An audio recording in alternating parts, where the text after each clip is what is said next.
നമസ്കാരം, BBC ന്യൂസിലേക്ക് സ്വാഗതം. ഇന്നത്തെ പ്രധാന വാർത്തകൾ.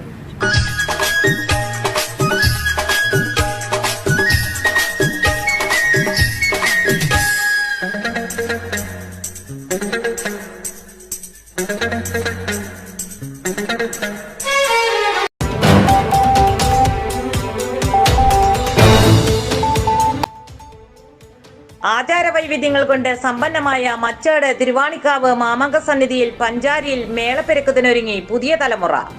പ്രശസ്ത മേള കലാകാരനായ മച്ചാട് രഞ്ജിത്തിന്റെ നേതൃത്വത്തിൽ പഠനം പൂർത്തീകരിച്ചവരാണ് ആഗസ്റ്റ് 11 വൈകിട്ട് 6 മണിക്ക് അരങ്ങേറ്റം നടത്തുന്നത്. രഞ്ജിത്തിന്റെ മകളും UKG വിദ്യാർത്ഥിയുമായ 4 വയസ്സുകാരി അനാമിക രഞ്ജിത്തും ഇടംതലയിൽ മുൻനിരയിലുണ്ടാകും. മേളത്തിലും തായമ്പകയിലുമായി 1000-ലധികം ശിഷ്യസമ്പത്തുള്ള രഞ്ജിത്തിന്റെ ഏറ്റവും പുതിയ നിരയാണ് പഞ്ചാരി മേളത്തിൽ കാലവും നിലയും കലാശവും പതികലാശവുമായി വാദ്യകലാരംഗത്തേക്ക് വർണ്ണവിസ്മയം തീർത്ത് കൊട്ടിക്കയറുക.